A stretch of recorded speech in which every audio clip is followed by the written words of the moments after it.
Call of Duty is one of those franchises that is constantly under pressure for producing quality games. And while it's true that almost every sequel that game developers create go through this, Activision and all of the companies involved with the Call of Duty series experience this the most. With the demand for this multiplayer-based obelisk increasing by the second, Treyarch surely has their work cut out for them. Was all the effort worth it? Find out in this review.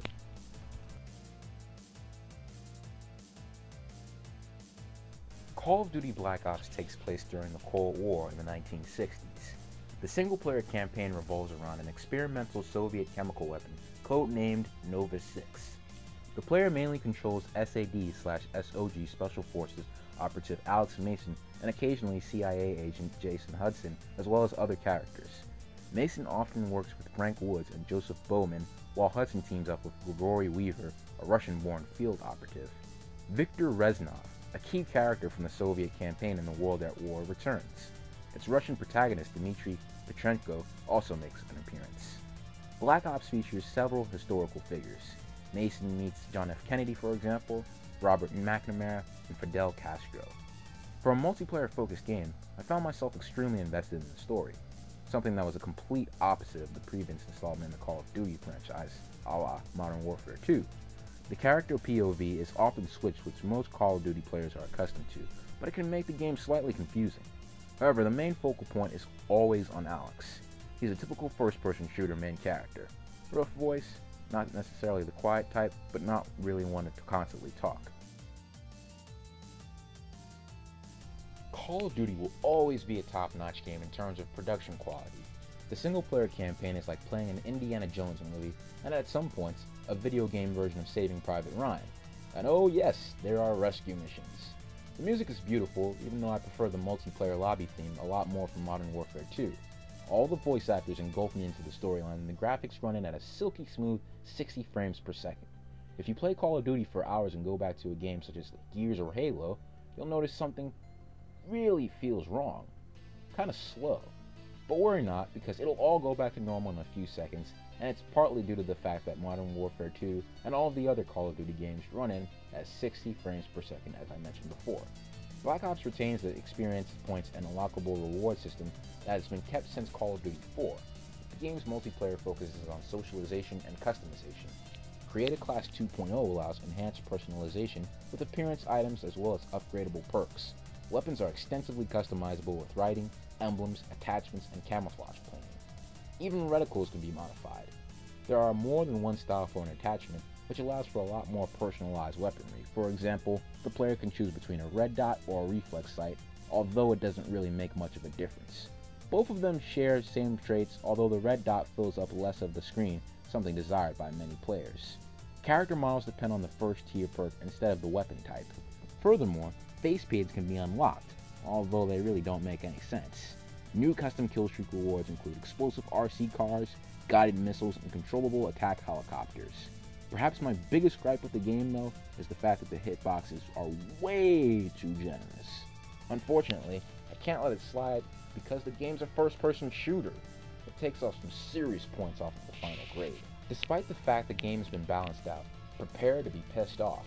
This is quite possibly the most frustrating game I've ever played in my life. If you have difficulty in managing your anger, stay the heck away from this game. Also, keep hammers out of sight when playing this. Another gripe I have with this game is the fact that kill streaks are boring. I freaked out when I got my first gunship, but when I get them now, I'm not very excited. And don't get me wrong, I love laying the smack down upon my enemies, but I like missing streaks such as the AC-130 and Predator missiles. I don't miss the nuke. The single-player campaign also lacks length, insert penis joke here. A 5 to 7 hour campaign for a $60 title is unacceptable. However, the single player's campaign length is just barely forgiven by the amount of time you can spend in multiplayer mode. I for one have played 5 days and 17 hours and 13 minutes and however many seconds as I'm looking at this screen. There's also a zombies mode, but I found it boring. Gears of War 2 to me nailed the horde mode. Unlike Modern Warfare 2, there's no third-person perspective. Black Ops is strictly a first-person shooter game. There's nothing groundbreaking in terms of design as you still carry a primary, secondary, and a piece of equipment. Black Ops' obvious main attraction is the multiplayer mode, and trust me, most of you are just going to buy the game only for the multiplayer mode. There's nothing wrong with that, especially considering the campaign is 5 to 7 hours long. There's the standard team deathmatch, capture the flag, and the ever-popular domination mode. Accompanied by that, however, is the all-new wager match options. Although I didn't spend a lot of time on it, it turned out to be one of the most fun parts of the game. If you have a gambling problem, I seriously do not suggest you play this mode. You bet your COD points on whether or not you can be in the money. If you don't score within the top ranks of the match, you lose the money that you betted. Also, there's a chance that you could be holding a steady lead with seconds to go just to have your dreams shattered by someone who threw a tomahawk. If someone hits you with that, there goes all the cash you earned in that round, and you must kill people all over again to regain it. I usually play team deathmatch, although the occasional search and destroy never hurts. There's a serious problem with abusing game tactics, such as camping and the dreaded perk Ghost, which is similar to Modern Warfare 2's Cold-Blooded. I've learned to just deal with it, and so should you. All in all, Black Ops is a quality game. The online component needs some serious tweaking in order to evolve with future titles, and the issues include spotty hit detection, poor spawn system, and other nitpicky things that really hamper the game. To be honest, I don't think I can say that there's any nitpicking problems. A problem is a problem, and if you're going to pay $60 for a game, it better be near perfect. Other than that, the game is great. If you're a multiplayer buff that needs to pull off some sick quickscopes, or you just want to play with your friends so they can stop yelling at you to buy it, then this is the game that really needs to be in your collection. For all the Call of Duty fans, it has a bow and ribbon with a box of chocolates attached just for you.